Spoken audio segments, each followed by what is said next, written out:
Western Spring Television. Ours it is.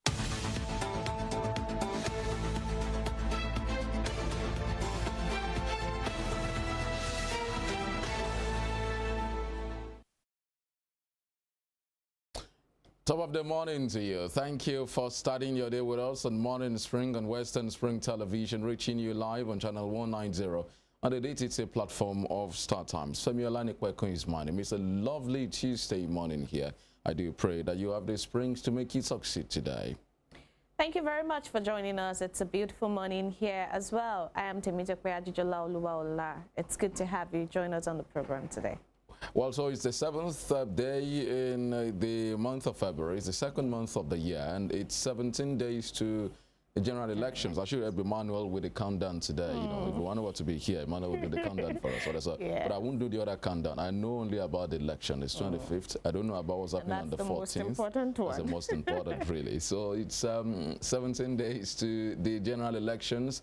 All opportunities to collect your PVCs. I mean, that's over now. But then keep your PVCs jealously. Be ready to be part of the process. Be ready to vote.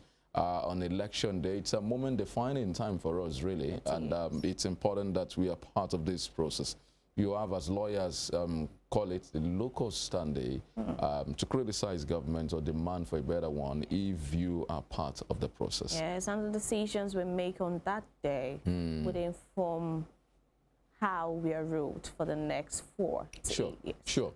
So, I mean, the next 4 years, it's going to be momentous, you know, interesting times in the country, and it's important that you speak through your votes. Please be ready. Please be prepared. Do not be discouraged. Do not be dampened in your morale. Resolve in your heart of heart to be part of the process. Well, we have many things lined up for you again this morning. Of course, we'll start with the newspapers shortly. But then also we'll be looking at some legal developments in the polity. The Supreme Court gave a ruling yesterday that was shocking. A lot of reaction trailing it. And over the Naira crisis as well, we had, you know, 3 states up north also suing the federal government. We'll be getting to talk to our lawyers today to help us have a better understanding of some of these legal issues, and we'll have a deeper understanding of the issues. But that'll be after this break. We'll go on a break now. When we return, I'll bring you the newspapers. Just stay with us.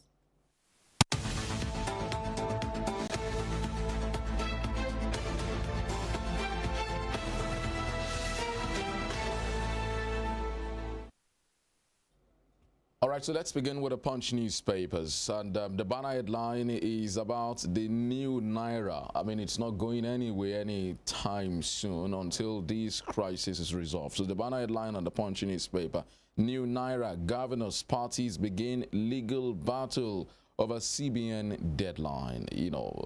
And it's on pages 2 and 28 of the Punch. That's when you can get a full story. But it has a number of riders. El Rufai, Matawale, Yahaya Bello, Su FG demand extension.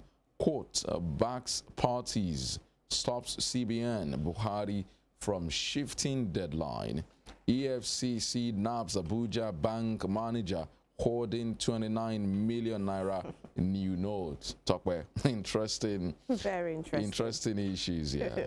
Interesting. Well, it's also interesting that at the beginning of this Naira swap, the CBN governor was adamant on shifting the non-extension, and eventually he did, probably due to pressure from the National Assembly, and other stakeholders, yes. And so he eventually did. And if we're still asking for deadlines, well, I think it's just they feel like okay, it should be like the INEC deadline. You know, INEC extended, I think, twice for the people, and now we still want another deadline. I don't think it's feasible right now for us to have another deadline. What with all the issues tied to that, all the economic and advantages that the CBN governor has laid out, and other analysts as well. But I don't think that we should have another extension. I mean, the people have been grappling with that. it's important. But I also heard someone say yesterday that if we want any notable change, we should be ready to put up with some hardship as well. Well, so I mean, so the question will be: is this hardship the right one? Is this hardship the kind of Or hardship? is it being gone about the right way? Yeah, you know, that we should go through. And as it stands now, we seem to be divided down the middle as a country. There are those who believe that the deadline should be extended. There are those who are saying, no, the deadline should not be extended. So you can see that from the suit by Kaduna, Zamfara, and Kogi State suing the federal government. Yes. They are demanding for an extension, but you have some parties, you know, about 16 parties, 16 or 15 parties of the 18 registered parties also going to court, and incidentally the court gave them what they wanted. They are asking the CBN and President Buhari not to extend the deadline. So we have two opposing camps here We now. can also see here, we can note that this governors who are actually asking for this extension, this one's mentioned here specifically, they're from the same party.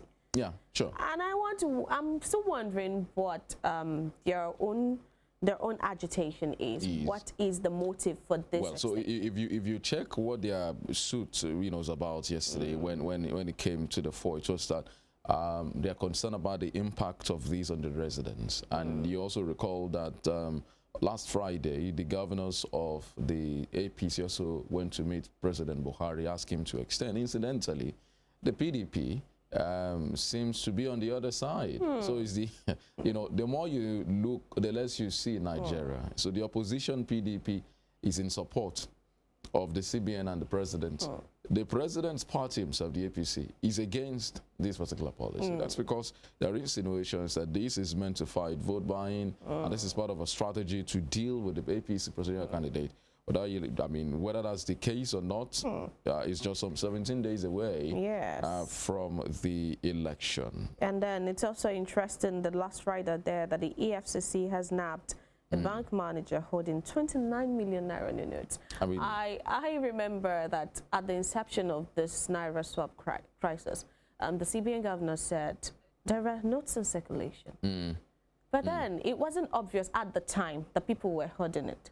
So now it's obvious. I mean, some banks were also busted, some days ago. Yeah, last week. And now a bank manager has hoarded 29 million naira. 29 million to what naira. purpose? To what end? So we have clients of that bank, you have customers of that bank rather, fighting at the gates, pushing back and forth to get, the money. Also keeping vigils as well. So it's really a very dicey situation. Well, I mean, so we expect the bank manager to be singing at the cannery in EFCC detention. Let him sing. Let's know why he's doing what he did, and we need more of such interventions. But ultimately, I mean, the larger picture is that the CBN has mismanaged this policy. We can put some blame on bank managers, a few of them holding the naira, but then this is beyond them. I've spoken to some of them who are friends who said, guy, look, we get, for instance, our ATMs, 8 million naira before. Someone particularly said, every Friday we'll put 8 million naira in our ATM. But then look at it now, we are just 300,000 naira. 8 million naira to serve people over the weekend. Now they are left just 300,000 naira. And this has now got into a stage where you have customers assaulting, threatening bank officials and bank staff in Ibadan. You had a situation where infuriated citizens attacked a bank, destroyed a bank. And so these are unintended consequences of that policy, of the mismanagement of that policy. So the CBN needs to look in that direction so that these helpless bank officials will not bear the brunt of a mismanaged policy. But that's not, about the banner headline. Let's check some other parts of the paper just beside the nameplate. Lawan's Supreme Court's victory, daylight robbery, Machina camp. That's the man who lost to Senate President. Many people are still confused about that judgment. We sure will hear from our lawyers this morning on Morning Spring. And just above the nameplate, will hunt down 16 Nigerian killers in Burkina Faso. That's from President Buhari. Some Nigerians who are on a pilgrimage to Senegal, were killed supposedly by Burkinabe soldiers in Burkina Faso. They were transiting through Burkina Faso to go to Senegal. It's an Islamic sect. So they were trying to see the leader of the religious sect in Senegal, something like a pilgrimage. But unfortunately, 60 Nigerians were killed. So the president is demanding for answers and is saying we are going to hunt down Nigerians. But it sounds somehow to me because tens of people also die in Nigeria. We've not been able to get answers. But it's good that we're also demanding answers. Maybe we'll get answers from a foreign land, other than our own. But just beside that story, court stops Lagos International Airport concession. Otom shuns Atiku campaign. Ayu slams governor. Otom shuns Atiku campaign. Ayu slams governor. The PDP battle royale is still not over. This time it has shifted to Benue State. Ayu and Otom are from the same state. Ayu is the national chairman. Otom is the governor. Otom wants Ayu out. Okay, just below the paper, the picture on the front page of the Punch is gory and it's sad, it's terrible. It's about the earthquake in Turkey and Syria. World mourns as earthquake kills over 2,700 in Turkey, Syria. I saw some images yesterday. It's heart-rending. It's shattering. Almost 3,000, and the numbers stay what the rising. Families of these people, that's those who even know that their own members are there trapped. Imagine what they'll be going through right now, and imagine how many people would still be rescued from this, dead or alive. Officials said that this earthquake was felt across much of the Middle East, from Syria to Turkey, where it's had large impact. It was felt in Lebanon. It was felt in Israel. You could see how widespread the magnitude, and I think it was calculated 7.5, something like that. It's huge, and it destroyed large areas, and you can see from the number of people dead, there are thousands, tens of thousands of others who are injured. We just hope that these people find comfort, and indeed our own hearts and prayers are with Syria and Turkey. Turkey has appealed for international help already. We do hope that the international community responds in like manner and attend to them over that. It's really sad. You can get more on that story on page 26 of the Punch newspaper. And quickly we'll run through the Punch. Talks disrupt Rivers APC rally destroys vehicles. That's on page 27. This violence in Rivers, attacking opposition party rallies is shameful. Something need to be done about it. It is. It's really very shameful. It is also saddening as well that we still resort to violence every time we are enraged, every time we feel disappointed about a thing or two, every time we feel that we have been trampled upon. It doesn't always have to resort to violence, and people should please desist from resorting to violence every time. All right, so page 4 of the Punch. Man arraigned for burning wife, brother-in-law to death. That's terrible. Very and terrible. 613 billion naira to cook loans spent on roads, bridges. That's according to the federal government. That's said about the Punch newspaper this morning. All right, moving on quickly to the Nation newspaper. We still have the banner headline saying governors ask Supreme Court to hold CBN's Naira swap deadline. And the writers, Kaduna, Kogi, Zamfara states sue federal government. 4 political parties get High Court injunction to block extension. EFCC arrests bank official with 29 million naira new notes. Like we said, we're going to get more of this, more of the insight to this Supreme Court and Supreme Court's injunction and all of that, and all other very important issues on the dailies this morning. And just below that, 3,500 killed in Turkey, Syria earthquake. I think this is a more updated so much from the Punch to 2,700, 3,005. I think Daily Trust is reporting 3,000. So evidently it's more than what the death toll is still rising, and it may still rise from this. It's horrendous. This is terrible.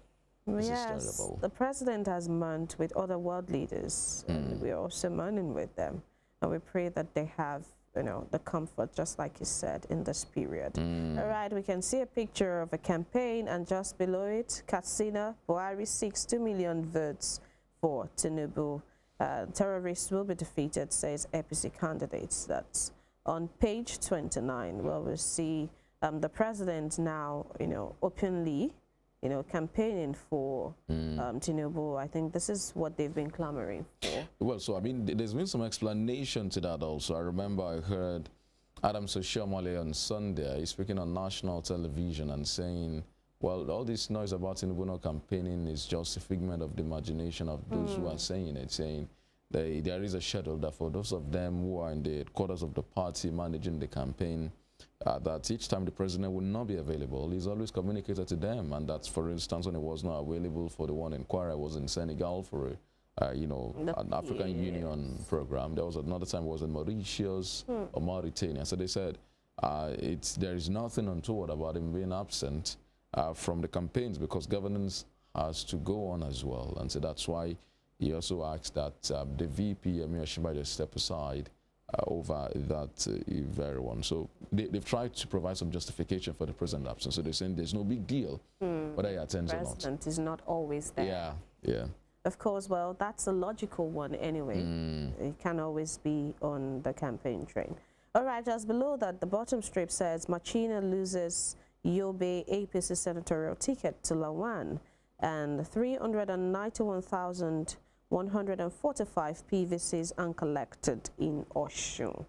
We have about, like I said, 391,145 PVCs not collected. And despite the extension, I still wonder why we have such number of people. Well, it might be those that, like the rec was saying, there might be those who have relocated, or, those who have done another, have had another one. So that might be the case. So it may not really tell on the outcome of the polls. Yeah, unfortunately, these people will not be able to collect those PVCs again because the time has now passed. Yes. So, and talk about what I said the other time about those who've collected. And the REC was on a program on radio yesterday, and they talked about the fact that the number actually reduced from when it came in late last year. That about over 100,000 other persons actually collected their PVCs, which is to some extent impressive. Yes, it is quite impressive. All right, just below the nameplate, Emefiele's Naira redesign, dance and general election. That's an analysis of Emefiele's policy and the general election in view. And above the nameplate, trial of Ekweremadu, wife, child, doctor begins. The more of that story is on page 6. Emefiele is going to be tried with his wife, child, and the doctor. We're still looking forward to what the outcome of that the travails of a parent, I mean, it is what it is. It's so unfortunate anyway. But it seems that the UK government is insisting that something untoward was done, that due process was not followed. The picking up of that child, or of the guy that was to donate, his own organ, they didn't follow due process. That the money paid him was paid illegally. Those are questions that the court will be asking, and answers. They will be asking for answers to know if Ekweremadu is guilty or not. Well, let's see what the outcome will be, and prayers with the family of the Ekweremadus. All right, why NLC opted for consensus to pick leader? Well, that's all on the Nation newspaper this morning. Okay, all right, so that's much for the Nation. Let's move on to the Daily Trust newspaper now. Daily Trust banner headline: Naira fuel crisis could hamper Nigerian elections, World Bank. For the riders, Kaduna, Zamfara, Kogi, Su, FG, CBN as court stops extension. 14 political parties threaten to boycott poll if. So you get to read on page 4 what is the condition. Buhari must act to douse tension. Who is saying that? get to read more on page 4 of the newspaper. Very So the World Bank is sounding the alarm here, saying if we do not manage these issues, 17 days to the election, we're looking at just over 2 weeks to the election, and there seems to be no end in sight. There are petrol in many filling stations, but it's very expensive. Coming to work this morning, the NNPC filling station at the Lameko roundabout, you know, you see long queues there, you know, and in other places you're buying for 380, 350, in some parts of the country 400, 500, 600. Yes. This is ridiculous, and so the World Bank is raising the alarm, saying if it continues this way, it might hamper the elections. But you know, I've also heard some conspiracy theories, you know, saying perhaps what those who are behind these, if that is the truth, if there are those behind these at all anyway, is that they actually want to trigger some reactions and actually get the election postponed. You know, I mean, so those are conspiracy theories saying a lot of things, saying, okay, so if this persists, and then of course you expect the Nigerians to come to the streets, protest, disrupt all of things, lead to anarchy, chaos, and these will lead to a postponement of the election, or you know, whatever.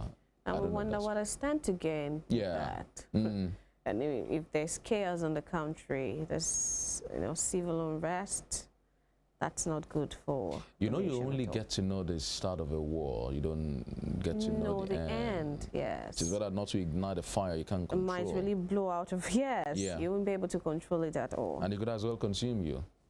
Yeah. So if you're starting a fire, it might as well consume you if you're not careful. Yeah. So we do hope that we're able to manage these as soon as possible. Daily Trust also has the pictures of the Syrian and Turkish earthquake. Very, very disturbing pictures there. And Daily Trust puts the death toll at 3,000. The nation is about 3,005. Perhaps they went to bed later than Daily Trust. So the Daily Trust has 3,000, the Punch has 2,700. Yeah, so whatever the case, 27, 3,000, 3,500, it's not good at all. It's bad. It's bad. So what we can pray for them now is for comfort, for consolation, and also hope that the international community will rise to the occasion to support them with relief materials and help them to get back on their feet as soon as possible. Very, very disturbing pictures. Very disturbing. Just under that, NAF aircraft loses tire, makes emergency landing in Lagos. I understand that aircraft landed on its belly because the aircraft lost its tires. I wonder, I don't know how an aircraft to lose its tire. Was it not properly maintained or checked? Was it not fastened to you properly? Well, thank God there are no casualties, no fatalities. That's a good here, one. Thankfully. EFCC arrests Abuja bank manager for hoarding 29 million naira new notes. Okay. Buhari wants killers of 16 Nigerians in Burkina Faso punished. Okay. And Yobe North, Supreme Court affirms Lawan as APC candidate. Many people cannot wrap their heads around that decision. Our lawyers will be explaining to us on the program this morning. IDPs is stranded as fire raises 200 houses in Boronu camp. That's motives of war. I mean, they're already, displaced as it is. And now they're displaced again. And 3 soldiers wounded, 6 villagers killed in the Benue attack. Yes, that's Benue's another attack. Keeps, compounding, per time. They keep attacking Benue. 3 soldiers again wounded, and then we keep losing, human resource in battles. If these 3 soldiers that have been wounded now, we only hope that they come out of this, alive. And the 6 villagers that were also killed. But it also means that there were soldiers on ground to also face that attack, and that probably that's why they're wounded. And we have just, this number of people that were killed. All right, so that's the March of the Daily Trust newspaper, on Morning Spring this morning. All right, moving on quickly to The Guardian. Naira swap, the headline. Court restrains Buhari, CBN on February 10 deadline. The writers say 3 APC governors sue FG over Naira scarcity. Obaseki backs cashless policy. Protesters accuse banks of hoarding, selling Naira notes to politicians for vote buying. 4 political parties threaten to boycott elections if Naira redesign. Cash withdrawal policies are cancelled. Nasima, CBN should have introduced 5,000 Naira note, not redesigned Naira. Wow. That's a whole new angle to this whole conversation. Yes, yes, and it's quite funny. Do you think we should have 5,000 Naira note as it is? As opposed to the highest denomination being 1,000 Naira. And I can imagine what that would do to inflation. You know, so I mean, Yes. for every new introduction of every higher note, we've abandoned the lower denominations. And so if you introduce 5,000, then you might as well say buy 200 Naira in circulation as well. I mean, so what do you buy with 20 Naira and 50 Naira nowadays? Yeah. Have you seen 5 Naira and 10 Naira of late? What use is 5 Naira or 10 Naira in the Nigerian market, in the Nigerian, you know. So that's my layman understanding of it, but I don't know if it makes sense to introduce 5,000 can naira. make Really. some good justification to this. But you know, when issues like this happen, you get all manner of interventions, explanations, theories, and everybody's saying it. So. Yes, just like we have people on different sides of the divide now. But in political parties are threatening to boycott the elections if Naira redesign. if it's extended or something, you know. I mean, so I don't understand. So if the misery of the Nigerian people over these policies persist, are these 14 political parties saying they would rather have Nigerians continue to suffer? I mean, is that what they're saying? Because I seem not to understand. You see, we're in sort of a dilemma now, because the CBN, I think, is at the root of this. From the get-go, they didn't get the implementation right. The policy might be good, but the implementation was wrong. You know, I think that probably from December it should have, the Naira should have been introduced way before the time it was introduced, and so that it can, be a bit far away from the elections. Because right now we're having people saying that if this extension is done now, it would probably jeopardize what the CBN actually redesigned the Naira for. But then also some people, so can you help me? I've also been saying. What did the CBN redesign the Naira for, actually? They said the economy, to boost the economy, and some people have been saying that it was to, stop the vote buying thing and all. But now these people are saying that if this is extended at this point, well, probably the vote buying thing might not be curbed at this stage. So what I do not understand is how fighting vote buying becomes a responsibility of the CBN. I don't think it's exactly a responsibility of the CBN. Well, in my opinion, though, I don't think it's exactly the responsibility of the CBN, but those who have that on their plates maybe might have sought the help of the CBN.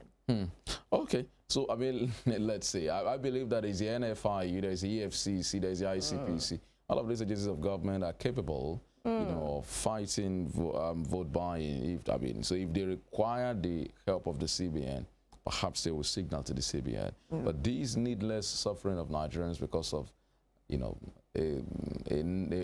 not properly thought out policy is what has brought us here. Okay, so that's it about the Naira swap again. We won't leave here if we continue to talk about the Naira swap crisis. All right, we can still see the people at, ATM booths, who are trying to get the Naira notes, and they all look worried as they are. They're not even sure if they will get it, because they're really not on queues now. They're just still waiting around to see when that would start. And there's another picture of the evacuation thing, and that's the over 3,000 people that are dead at the site of the earthquake in Turkey and Syria.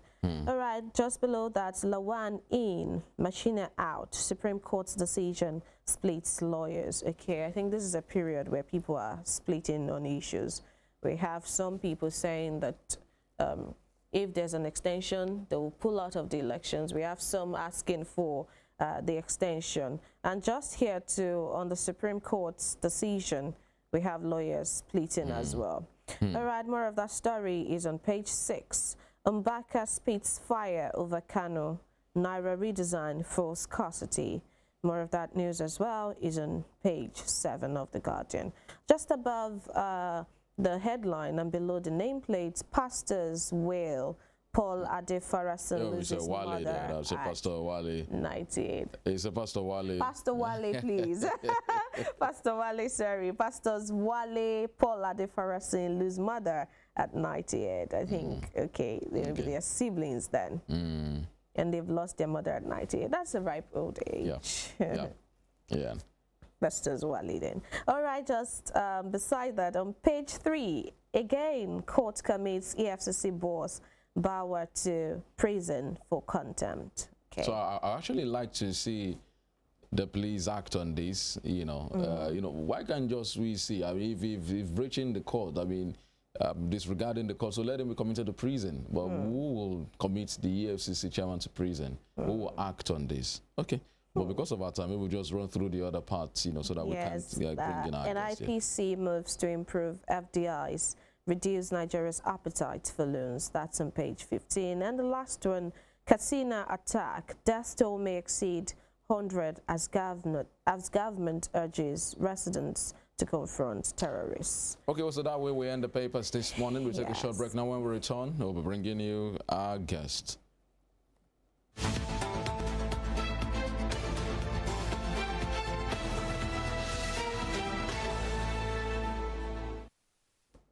All right, thank you so much for staying with us. It's on to Morning Spring, and it's coming to you from Western Spring Television, reaching you live from Star Times Channel 190 on their DTT platform. We have joining us live via Zoom this morning from the Federal Capital Territory, Abuja, Prince Ademola Oyedokun. He's a legal practitioner and is based in the Federal Capital Territory. Thank you so much for joining us on Morning Spring this morning, Prince Ademola Oyedokun. It's my pleasure to be on the Morning Spring of the Western Spring Television. Thank you. Good morning, Nigerians. Thank you. Well, so let's start with that shocking judgment yesterday. It came to many people as a surprise. Their lordships at the Supreme Court, in a majority judgment, affirmed Ahmed Lawan, the Senate President, as the candidate for the APC for the Yobe North Senatorial District. He never participated in that primaries. It was Machina who won. How does that judgment come to you? Honestly, as an experienced legal practitioner, I am not surprised. I know a lot of Nigerians will be surprised because there are two well-recognized types of judgment, legal judgment, two types, and there is a third one. The two legal types of judgment that we have is what we call substantial judgment, substantial justice, and legal or technical justice. When we say substantial justice, most of the time substantial justice always amounts to injustice. But that is what is popular among the citizens. That is the type of this judgment that citizens applaud. On the other hand, legal or technical justice is that type of justice that follows the law, no matter whose boss is God. In attaining justice, when you approach a court, there are procedures, there are legal and technical procedures that your lawyer follows, irrespective of the fact of your case, your honesty, the strength of your case. If for any reason you miss any procedural or legal requirements, yes, in the court of public opinion, you are the person on the right side of justice. You are the person who deserves the favor from the judiciary. But in the course of pursuing your rights, maybe there are one thing or the other that ought to be done that you have not done in approaching the court. You forfeit that right because you have not come properly before the court. No matter how painful it may be your land that is going off, it may be your political victory, it may be your investment, you lose the case. And you may not have the right to go back to the court. Is that justice? Yes, technically speaking, legally speaking, that is justice, right? Then when the wrong person on the wrong side of the facts and law has his way without getting punished because of your procedural missteps or wrong steps, omissions or commission, the person appears to be victorious. And the public will not understand the workings of the court, right? They will say, oh, probably the judges have taken money. How could somebody who was supposed to be wrong adjust to be right? How could somebody who was supposed to win the land lose the land? Maybe there are one or two things that are supposed to be done in the process of pursuing your right that you have not done. Take, for example, now, in this Lawan's case, there are three major legal issues that are involved. There are cases where you have conflicting decisions of court as to the state of law in respect of a particular point. But on the issue of the supremacy of the party and the right of party to manage its internal affairs and to the nomination of candidates, the Supreme Court has always been consistent on that. The party has the final say. That is on the one side. Secondly, the crux of the issue between Machida and Lawan is the procedure followed in pursuing this case. In the party's direction for the Federal High Court in undertaking re-election matters must be commenced by originating summons, which is a proceeding that is governed by affidavit evidence. You don't call witnesses, you depose to your facts. The other party deposed to his facts in an affidavit. And the court will look at the two affidavits and the legal submission of counsel and make a decision. Now, another law now says, now this is a pre-election matter that must be commenced by originating summon. So the lawyer who commenced the matter by originating summon had done very well. He had followed the procedure. But the allegations that are made in the affidavit relates to allegation of fraud. Fraud is criminal in nature, isn't it? Now, fraud being criminal in nature, there is another Supreme Court decision that is unanimous. It's not conflicting. They are consistent about it. You cannot prove criminal allegation against any person in an affidavit. There must be a witness that will be called to the court. When the witness comes to the court, the person can be questioned, examined, and cross-examined. Then it will be established beyond reasonable doubt that you have proved the allegation of fraud.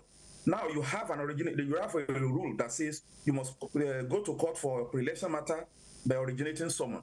Then you have another rule that says you cannot prove crime or fraud by affidavit evidence. And you are alleging fraud, and you cannot prove it in originating summon with which you want to commence a pre-election matter. How do you do it? The law also says when there is a conflict in affidavits that cannot be resolved through documentary evidence, you should call witnesses. So if you have started with originating summon and the issue of fraud or allegation of crime arises, you make an application to court. My lord, this point I want to prove to win my case. Allow me to call witnesses. I don't think any court will refuse that. That was not done in this case. So the issue that has been submitted to Court of Appeal and the Supreme Court is not even whether he participated or he didn't participate. All these things may feature. But the spinal cord of that case and the reason advanced by the Supreme Court for their decision for the case of the Machida to fail is that all the allegation he made against the other party is an allegation of crime, fraud to be precise, which cannot be proved through affidavit evidence. So the case must fail, no matter how painful it may be to us as citizens. So when I say there are two types of justices, one, legal justice, substantial justice, and then technical or legal justice. Substantial justice that I say may most of the time resort into injustice is that when all of us have agreed that these are the procedures to be followed when we go to court to do these things, and this is the owner of the land, His lawyer has not followed that procedure. He has gone to court, and we have spent years pursuing this case. And the other person who is not the owner of the land comes up and says this case is incompetent. Take, for example, he ought to have commenced this case within 6 years. He's commencing it maybe 1 day after 6 years. That is the law. Yes, he's the owner of the land. My lord, his case must be dismissed. And when that case is dismissed, the entire community who knows this is the owner of the land, they will blame the judiciary. They may say they have collected money. Meanwhile, what they have done is called legal justice.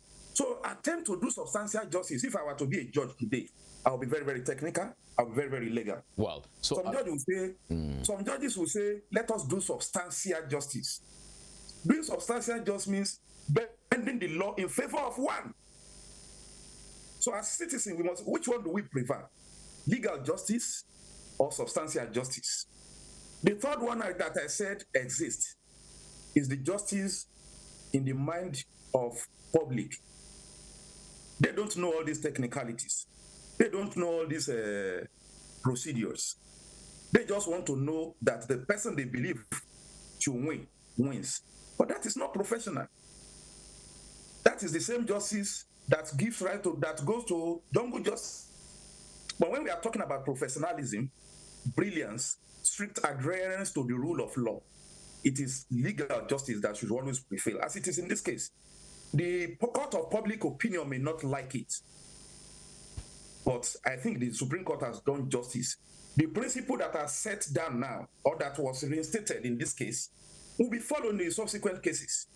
If you are going to court in a pre-election matter and you have a criminal allegation in your pleadings, make sure you make an application to call oral evidence to prove allegation of crime, which cannot be proved by affidavit evidence under originating summons. All right. So, I mean, Prince Oyedeokun, so let me come in here. I mean, so many people are still confused. You've explained to us, but like you rightly noted, the third leg is for those of us who are not learned, as you say, you know, in the legal profession, who are confused. So they're saying, worst case scenario, why did the Supreme Court not actually ask that primaries be done again?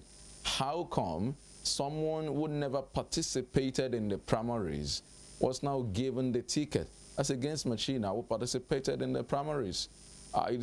What's the rationale behind? What's the justification of the Supreme Court? As a practitioner, I'd had a cause to take off the case of a candidate who was obviously rigged out of primaries. And the name of the person who did not actually win was forwarded to INEC. In the course of my research, I tried hard to see any decision, notwithstanding I might not agree with it, but the Supreme Court has always been consistent that the right of choosing a candidate is strictly internal affairs of a party. They don't question it. They don't question it. I went to argue, to play the devil's advocate against myself. Okay, they have this right, but the party has a constitution. What if the party has not followed its own constitution? Can't this panel of wise men called justices of Court of Record, Federal High Court, Court of Appeal, Supreme Court, no such authority exists? If any lawyer has such authority, which says the party has no last say in the choice of its candidate, the lawyer should come out with such authority. Okay, so you are saying that even if primaries are held, the party decision ultimately, whoever the party submits or named to INEC is the candidate. It's discretionary of the party. It's discretionary. This is a wild statement that I don't like myself, but that is how it is. That is how it is. Then you go to court, ask people. You go to court, you will hear you have not exhausted internal mechanism of the party before you come to court to come and ventilate your anger against rigging in the primaries. And you have 14 days between the date of primaries and within which you go to court. When do you go to party for internal remedy? When? When the primaries goes the wrong way, somebody is rigged out, and you have 14 days from that day to go to court. and the party is not setting up the internal mechanism until maybe after 10 days. You write letter, nobody acknowledges. So this strictly party affairs. Are we just enjoying our political parties as vital institution in our democratic development to allow internal democracy? To allow internal democracy, they should allow the wills of the majority of their members to prevail in the choice of candidates. That's my general advice. All right, Prince, I would just like to be clear on this. Are there no consequences to such inconsistencies within parties? I mean, when they conduct a primary and you just boycott that and forward another name to INEC, are there no legal consequences to that? There are, because to me, it's non-compliance. It is not compliance with the Electoral Act.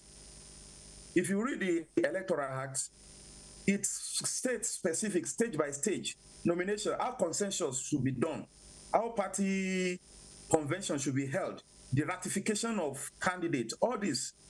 But ultimately, when party breaches these provisions, you as a party member, what you think you should do is to quickly approach court. And when you go to court, there are judicial authorities that will say the party constitution has its own internal remedy. You have not exhausted the internal remedies of the party before you come to court. Then your case is thrown out. It's frustrating. We are in the field. These politicians come to us for remedy. You go to court, then your case is thrown out for not having exhausted the internal remedy of the party as a condition precedent before you approach court. And the party will have put every stumbling block on your way to ensure that you don't have that internal remedy. These are areas where our electoral process needs reform. There should be legislative acts, operative provisions in the law that allows parties aggrieved to have direct access to court. If any amendment will be suggested to our electoral act, that area is very, very vital. It's really very, very vital. Well, so, I mean, do you see any link between these and the earlier case with Godswill Akpabio? Many people never saw that coming also. I mean, so when this case of Lawan came up yesterday, many people, castigated the Supreme Court justices. I saw one article that was excoriating the Lord Justices, saying this is evidently injustice and this is perhaps, I myself have read some unprintable commentaries against the Supreme Court. And unfortunately, some of these things are coming from learned people too, who are expressing their displeasure. Well, as I said, legal justice, moral justice, or technical legal justice, substantial or moral justice, and then justice in the court of public opinion. Supreme Court, or any court for that matter, they don't care what the public says. Because don't forget, we say law is amoral. Law does not concern itself with morality. Law does not concern itself with our individual prejudices. Law does not concern itself with our religious beliefs. Law does not concern itself with our tribal culture. That if we make this pronouncement, this culture will be shocked. This morality will be shocked. This tribe will be shocked. No. They should do things according to the law. And then once the law is pronounced, everybody will fall into places. Even if we criticize this, they can never be wrong. They are very right. They are very correct. Because they are supreme. Nobody can question them. And that is why they are infallible. They cannot fail. What they have done is justice as far as Nigeria is concerned. So any displayers now will be registered before God. So they are not supreme. They are final. Because they are infallible. But how do I put it? They are not infallible. They are not final because they are infallible. They can fail. But they are infallible because they are final. No other court. They have done the right thing. What do we do? There is this argument too that the pronouncement of court should reflect the wishes of the people. This is not voting. This is not election. This is legal. This is deliberative legal reasoning. This is deliberative legal reasoning. So it's not the wishes of the majority. It's what they consider to be the raw law that they push out, no matter how dissatisfied we may be. And then we should be wary in castigating our institutions, our judiciary. Because most of the time, when decisions are given that are not in accordance with the public expectation, the next thing is to cast aspersions, make wide allegations of bribery and corruption against justices. It's unfair. It's unfair to these people. They are human. They may make mistakes. It may be genuine. It may not. Who cares? But they are final. All right. So just before we let you go, we should ask about the court case instituted by 3 states up north, Kaduna, Kogi, and Zamfara, against the federal government over the Naira redesign policy of the CBN. That issue of the Naira redesign has generated lots of tension, descended to riots and chaos in many parts of the country. So this case at the Supreme Court, tell us how it works. You know, does the state have the local standing, as you lawyers call it, to sue the federal government over this decision? The CBN is an agency of the federal government. Does the states have the powers to sue? And what do you see or you think will be the outcome of this suit? The Supreme Court, you know, is court of is an appellate court. That is, when decision comes from the lower court, high court, court of appeal, you appeal to Supreme Court. It's an appellate court. It's usually not an original court. There is a particular order from Federal High Court already in respect of this Naira design. I'm trying to send you, if you see my finger, I'm trying to send you a copy of that judgment. It just came to me. By 5 political parties who instituted this case against the central bank and some other parties. You know, but this particular case, yes, I mean, this particular case is by the state. I think it's separate from that one at the Federal High Court. Yes, I'm responding from the point of view of the fact that there is a particular order of court. Okay. Federal High Court restraining the central bank governor and the central bank as an institution. Yes. From extending the time beyond 10 days, beyond 10th of February, and also restraining them from acceptance of old currency of 200 naira, 500 naira, and 1,000 naira.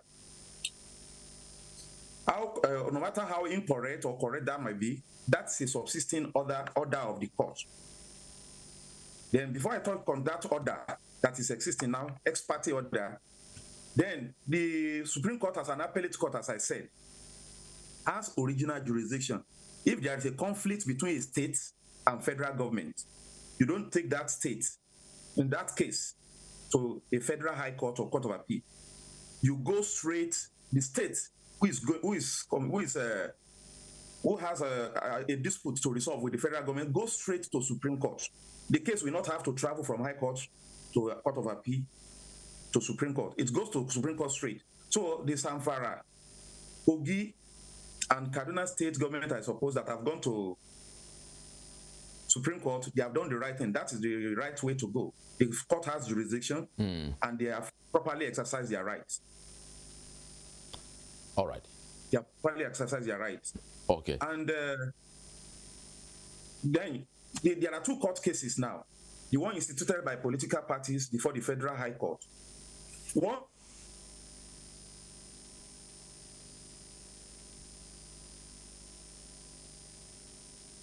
okay. Once it is taken by the, it will definitely affect. It will definitely affect the one before the Federal High Court. All right. Okay. Well, I guess we'll leave it at that because of our time. But we'd like to thank you most sincerely for joining us on Morning Spring this morning. Prince Ademola Oyedokun, a legal practitioner based in Abuja. Thank you for joining us on Morning Spring. It's my pleasure. Thank you so very much, sir. Thank you. I'm grateful for the opportunity. All right, so while we take another break, when we return, we'll be bringing up our other guest. Stay with us.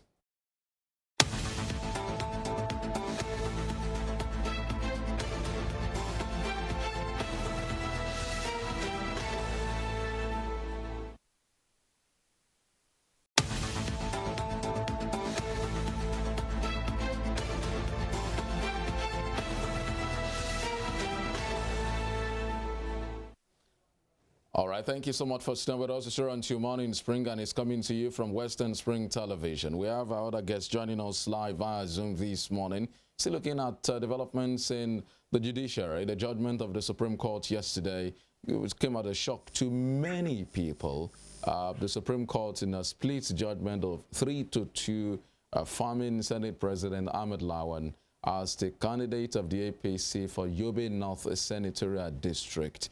And that means Machina is out. We have joining us now. Dr. Misbah Lateef is a lecturer at the Faculty of Law, University of Hull in the United Kingdom. He's also a legal practitioner. Thank you so much for joining us on Morning Spring this morning, Dr. Lateef.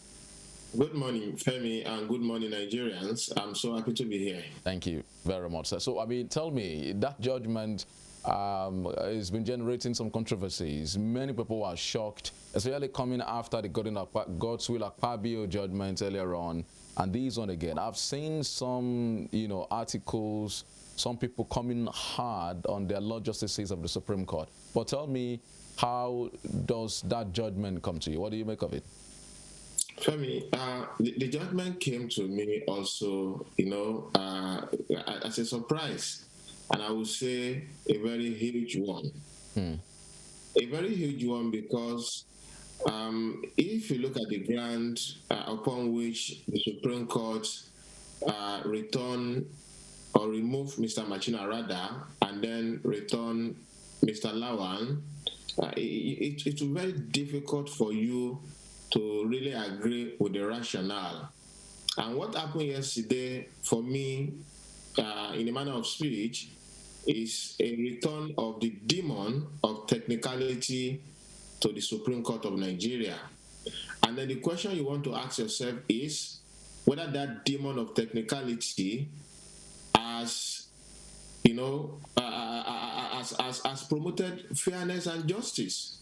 And this is where the problem lies. I don't think the resort to technicality, as the majority judgment did yesterday, has served the cause of fairness and justice. And this is what should concern every patriotic Nigeria. You see, when the court said that Mr. Machina should have commenced his case at the Federal High Court, by a writ of summons because of allegation of substitution of his name, which according to them was allegation of fraud or something like that. For me, that was quite, rather technical. It does not really address the substance of the case. It has not addressed the question of whether APC did hold a primary on the 28th of May, where Mr. Machina, emerged. It does not address whether there could be any other valid primary, subsequent to that one attended by INEC on the 28th. You see, the Supreme Court of Nigeria is not just any ordinary court. That is the highest court in the land, where you can also, some people have called it the court of policy, and it is actually a court of policy, a court that should give, directive or direction to the judicial course or system in the country. So for me, really, that judgment, and with due respect to their Lord Justices who gave the majority judgment, is just a technical judgment without fairness and without justice. And I want to commend the minority judgment of my Lord Justices, Emmanuel Agim and the other justice, I've forgotten his name now. I've also seen that minority judgment, at least I've read the snippet, and I can say that that minority judgment for me, came across as a very sound and profound judgment, which addresses the issue of fairness and justice that I've spoken to earlier.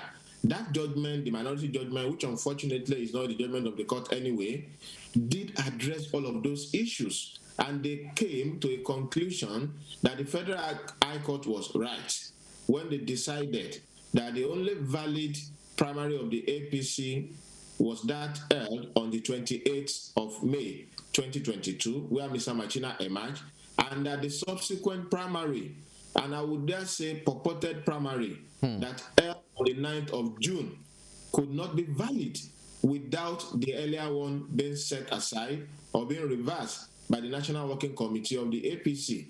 So the court has not really gone into the issue of party autonomy or party supremacy, if you ask me. All they have said is that, yes, you can decide on who your candidate is, but you should do it within the parameters of the law. So for me, really, I don't want to call it an abracadabra, but it has come out of my mouth already, because that is exactly how I see it.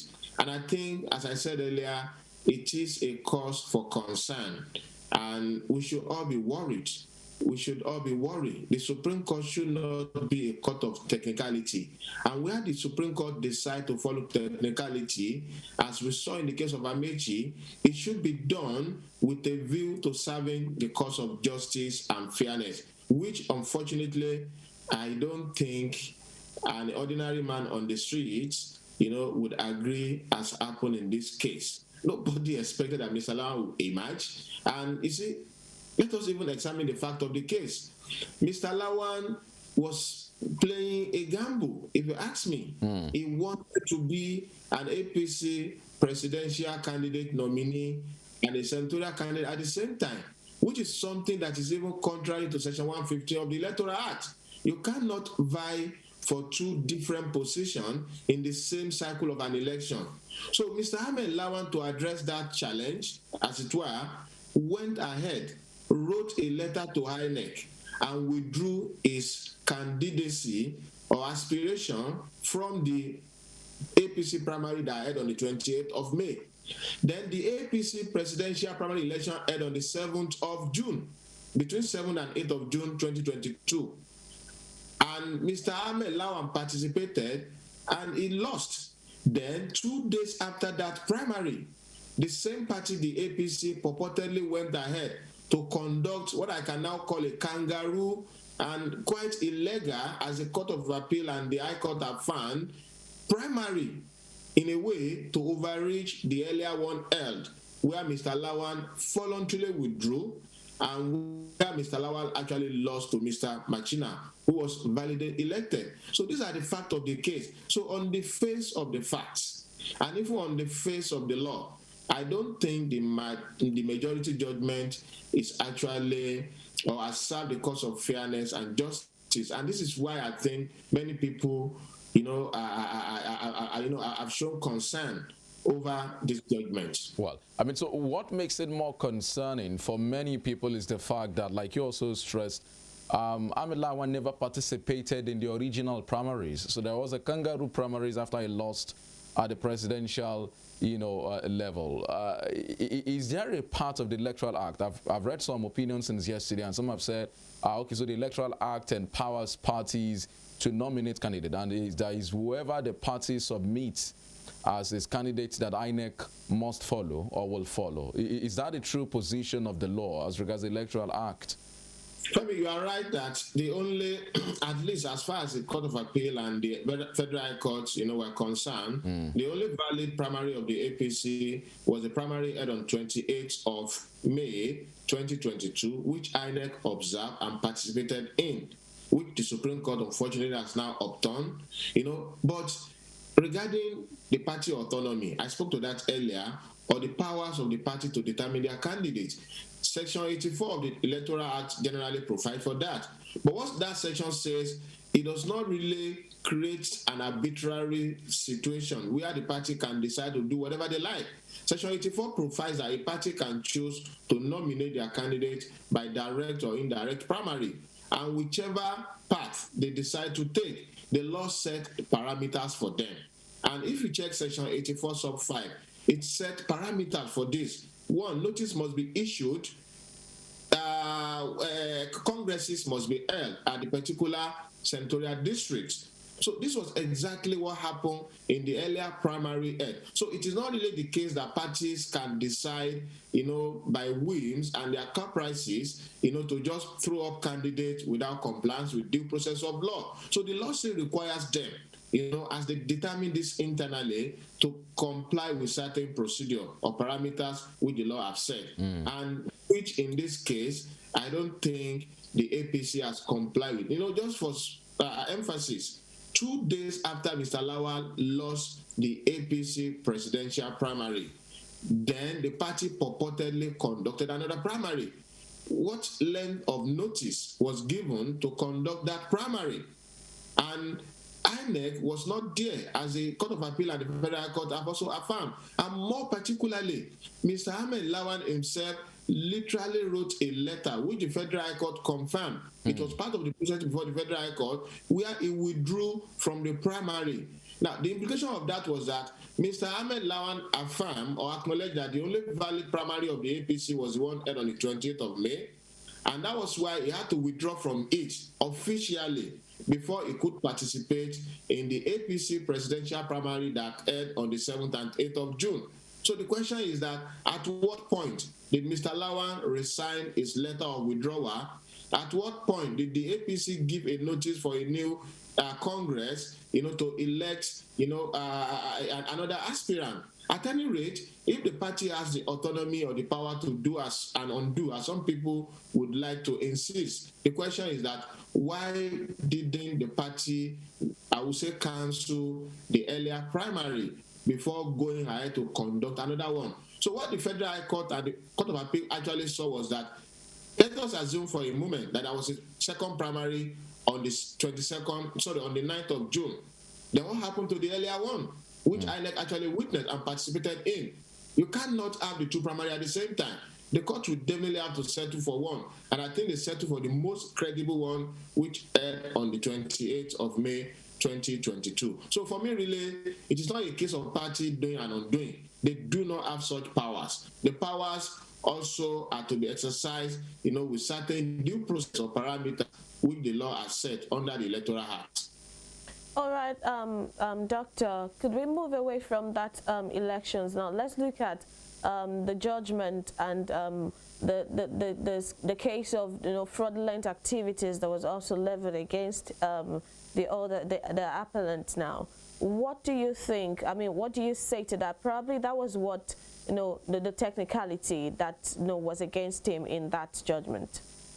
Okay, the question is, what was the fraud in this case? Mr. Machina actually claimed that he was substituted, that his name was, I would say, fraudulently withdrawn when the APC went ahead to submit the name of Mr. Lawan to INEC.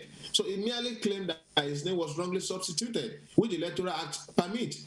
The question is that even if that is a fraud, okay, yes, and I want to admit to that, it is a fraud that can actually be established with documentary evidence. So what the Supreme Court said was that when he started his case at the Federal High Court, he ought to have commenced the case by what we call a writ of summons.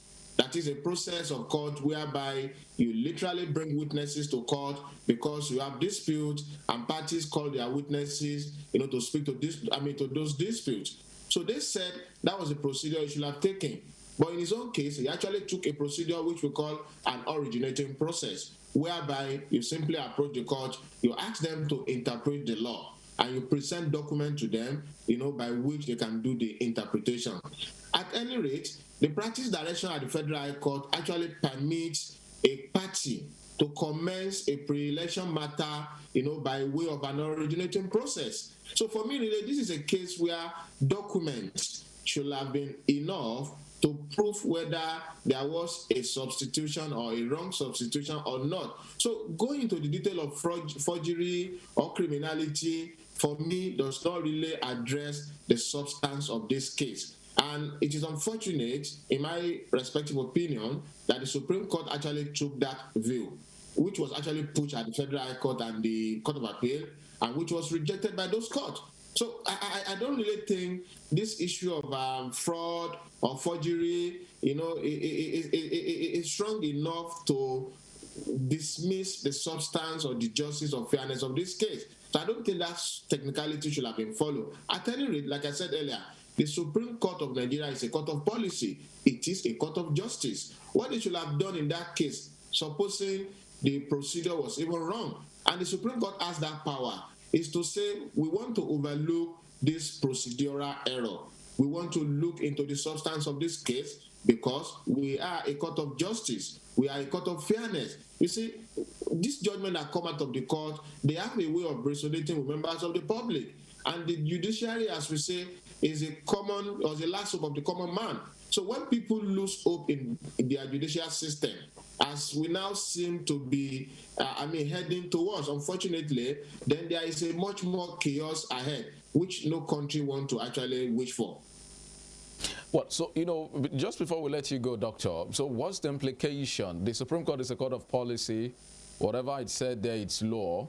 So what implication does this have on our political and electoral process going forward? Does this mean that any time from now, parties can wake up and decide to substitute rightful candidates, those who won primaries? Do we stand a risk of that? What's the implication of this on the polity going forward, sir?